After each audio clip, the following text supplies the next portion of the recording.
very strong microphone here. I'm fighting off a cold, so if you see me sit down, it's not that I'm not interested, I'm just a little tired. But thank you for the introduction, and there's a PowerPoint that's up here that Ellen Sorensen with Drug Free Communities. I can't take the credit for the PowerPoint. She's the big reason that we have that today. She put a little background information in there. I've been the district attorney since 2013.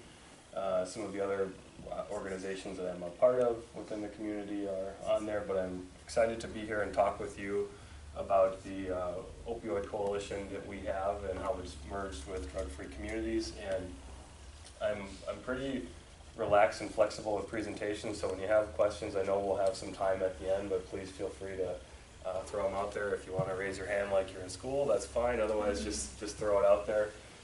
This is some information that we thought might be helpful for all of you, but there might be some questions that you have. Please feel free to throw those out there. And it's kind of in a quiz format, so hopefully everybody's ready for that. Before I get too far along, I do want to talk a little bit about, well, actually I think we'll get there with the presentation. So a lot of this presentation has to deal with opioids, so that's going to be a little bit of the focus. So who thinks it's a good idea to share unused medication with family and friends? Anybody? Raise a hand. Smart group over here. Let's see. Any hands in the air?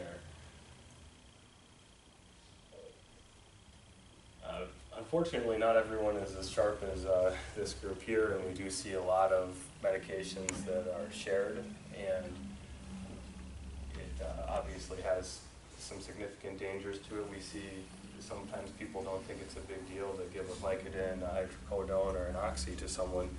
One of the things we've seen is that's usually the start to someone becoming addicted to heroin. It might be a work injury, a construction job, it might be a sports injury, a car crash, something like that, and someone might say, well, here, just take this pill, or here's a bottle, I don't use it anymore, and that can lead to a full-blown addiction, and we'll talk a little more about that later. So glad to see that everybody here is on top of that, and we'll talk a little more later if you happen to have some of those unused pills that may be sitting in a medicine cabinet. All right, heroin or the opioid pills? Which one is cheaper?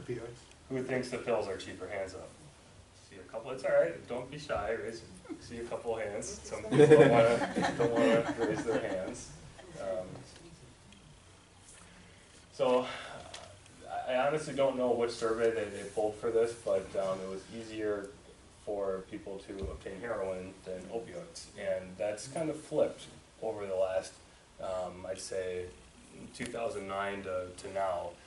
The pills were much easier to get, and one of the reasons they're not as easy to get is because of crackdown is probably too strong of a word, but there's been a lot more information that's been disseminated to doctors and medical providers about what they should be doing as far as prescribing opioids and prescribing less, or not giving out, here's a script for it and take 120 pills and maybe you can get by with 15 or 30. So there's also a prescription drug registration where if doctors are going to prescribe an opioid, they have to enter that information so another doctor can see that that's being prescribed, because oftentimes what we would see is someone has got a prescription for it, they have one doctor fill it, they have another doctor fill it, they have another doctor, and they're selling them. So a lot of these efforts, and then in addition to that, some of the manufacturers of some of these pills changed how they're formulated. So not to get too much into the weeds, but what you would often see is somebody essentially melting down that pill and using some cotton balls for filtration and injecting it. Well, they changed the filtration, the time release, so if you melted it down, you wouldn't get that instant high that you were looking for, but addicts can be very creative, and some of them found ways around that as well. Eric, I'm not interested in getting heroin. But that's good to hear. I'm really interested in this area. If it's easier to get than opioids, where do kids get them, or where do people get heroin? Sure. Well, I can't pretend to be an expert on how some of them make their connections, but you start to have these circles of use where somebody will, people they know are using, and they'll say, hey, can you get something for me? Can you get something for me? Somebody might run down to Milwaukee picks them up, they're picking some up for their personal use, they're picking some up for some of their friends, or you'll have other dealers that'll come up from Milwaukee and they're able to get into that market, or people go from the kind of user dealer to a pretty heavy dealer because they're supporting their own habit through that. And so when we have some of these larger crackdowns, we're able to identify some of these dealers. It takes that out of that circulation, but usually they're able to find somebody else, but it's not always as trusted of a dealer. I would guess we could just go on 3rd Street and start walking toward the hospital and just knock on a couple doors, and I don't think it would take us long to find heroin. Really? Honestly, yes, Yeah. Wow. yes, honestly. I was coming to Okay. church one day and on 3rd Street, there was a big sign that says, Yeah. this is not a drug drop.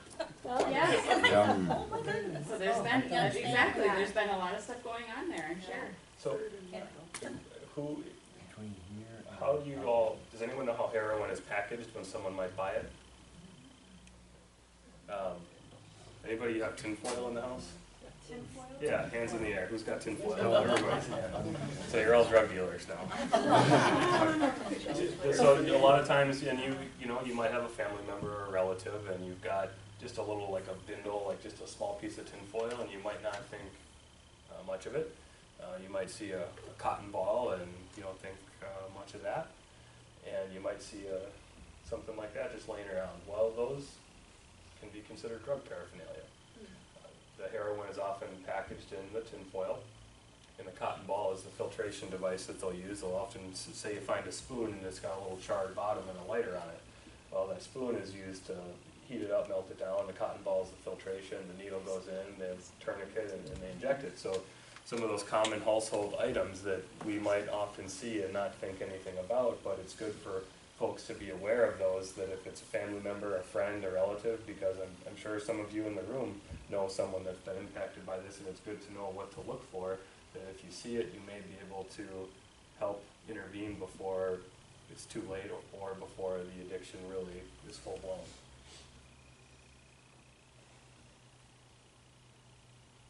I don't think anybody's going to get this one right. Anybody want to take a guess? Oh, I guess I clicked. Glad I'm not giving up prizes. 4,222 pounds. Is this in like drug 2016. grades or? No, this is. prescription drug boxes. Oh, So okay. this is what I said we talk a little more about. Well, I don't want you to put your hands up for this one, but some of you might have some unused prescriptions at home, and you might think, well, I'll just keep it around just in case I need it. Well, chances are, if you've got pain that bad, you should probably be going to see a doctor, not holding on to those unused prescription medications. So what do you do with it, right? Give it to your friend that needs it. Well, you all said you wouldn't do that, so we have prescription drug drop boxes. In the city of Fond du Lac, they have one at the city police department. Most of our other police agencies have them. There's one in Ripon. I think Campbellsport just got one. I think Brandon may have one or is on the way to getting one. And then I want to say St. Agnes Hospital here in Fond du Lac, I believe, also has one.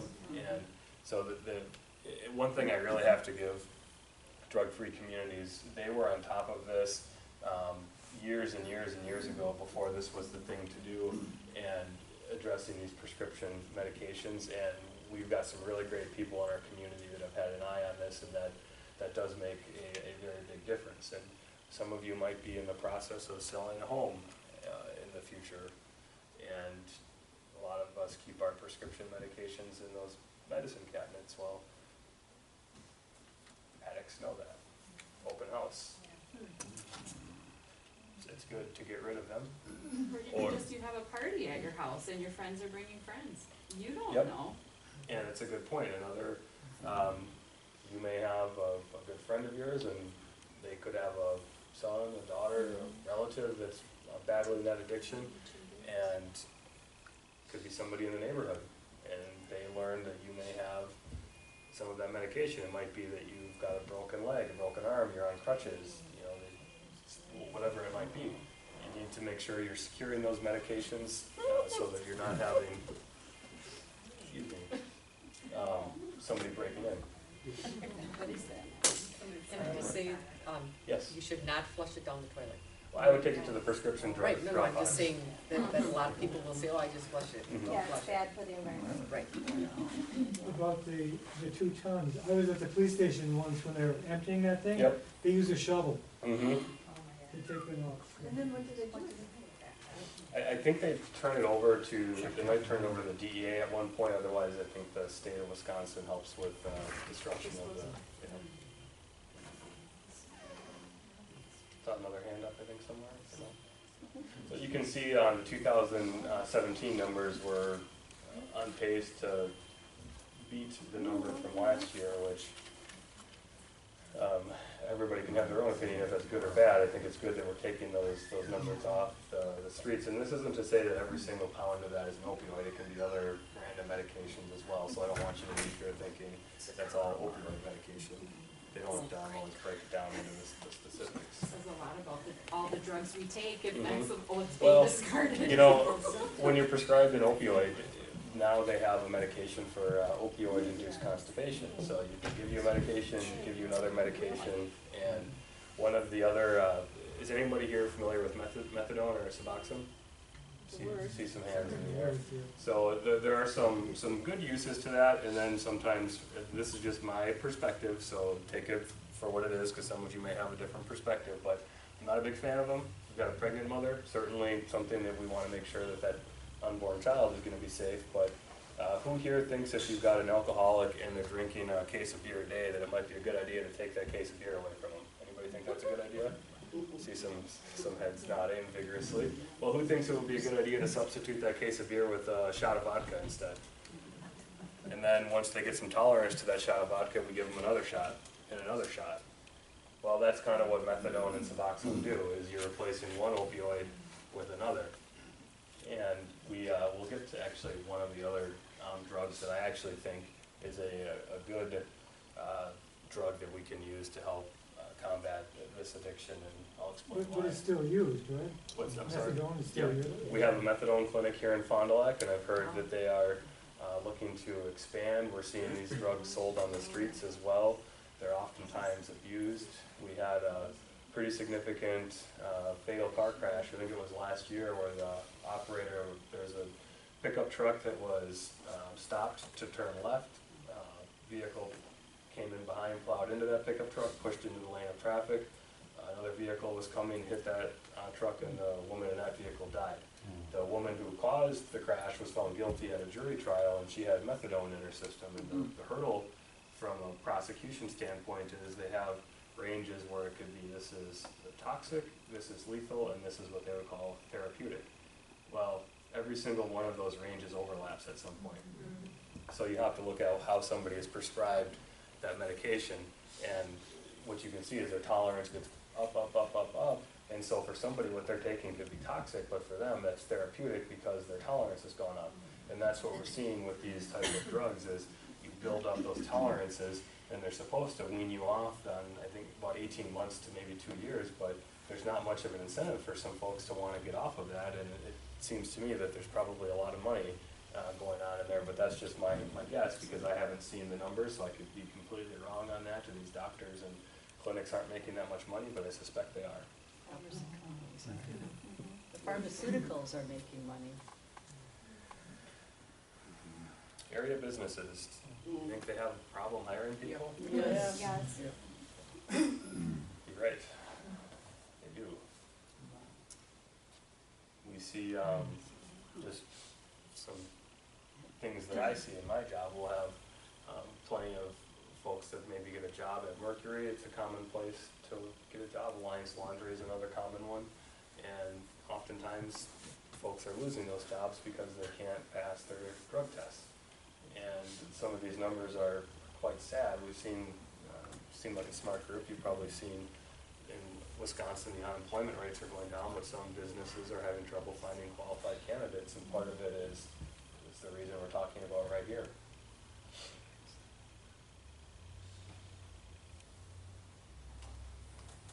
And I don't know if anyone has any questions on this, but it's definitely a concern when we want to see someone being productive when they can't have a stable job. It's hard to help them advance forward. So this kind of gets us a little bit to this four-pillar approach that a group of folks started out with, and it wasn't something we came up with on our own. Mary Gerlach was a big instrument in making this happen. Tina Potter used to be with United Way, and then the Fond du Lac Police Chief, Bill Lamb, and myself helped put this together and started an opioid coalition with a four-pillar approach that's since merged with drug-free communities, and we've really seen the group take off, and this was something that the state of Vermont had been using, and Canada had also been experimenting with, so we thought we have to do something. We can't just keep doing what we're doing, so let's give it a try and see what happens. So prevention is one of the pillars, and to some degree it's somewhat self-explanatory. And I guess what I should say is if you're seeing any of these pillars and you think, you know what, that might be something I'd like to volunteer with, there should be some information at the end. Otherwise you can go to the Drug Free Communities website in Fond du Lac, and we're always looking for new volunteers as well, because volunteers are really what helps make that group move forward. We have a couple paid staff on it, but it's really hard to do anything without strong volunteers. Harm reduction is the second pillar, and we have a lot of great people that are involved. We have a lot of our public health officer, we have Agnesian, I think, is involved. We also have Aurora involved, so we have some great community involvement in these groups as well. And then law enforcement, which was probably the easiest pillar and the one I'm most familiar with given my job. And we have a lot of different law enforcement agencies in this county involved. And if I say the phrase DEC, has anyone heard of that? What is it again? DEC, D-E-C, Drug Endangered Children. Maybe if I put it that way, something you may have heard a little bit about, and I heard some of the talk about foster care this morning, and this kind of bleeds into that. When we started the coalition, I think we had about 3 law enforcement agencies that were involved in the DEC program, and now I think every major law enforcement agency in our county has DEC protocols, and so this is kind of near and dear to me. A few years ago I went on a search warrant here in the city of Fond du Lac after, I don't lead the entry team or anything like that, they don't let me in until That the... sounded really, Yeah. that sounded really exciting Yeah, for a minute don't here. worry, I'm not keeping the door in. But so they make sure the scene is safe, and I go in, and it's something I like to do now and again. I like to see what the police are seeing. It helps me in prosecuting and really seeing what you've got. And this was a drug case, heroin, and there was a mother, and she had a little, I think it was a daughter that was probably about that tall. So I go in, I'm kind of looking around. The mom seemed to have no interest in caring for her child. There was a used syringe on a little coffee table easily within reach of this little girl. One of the concerns you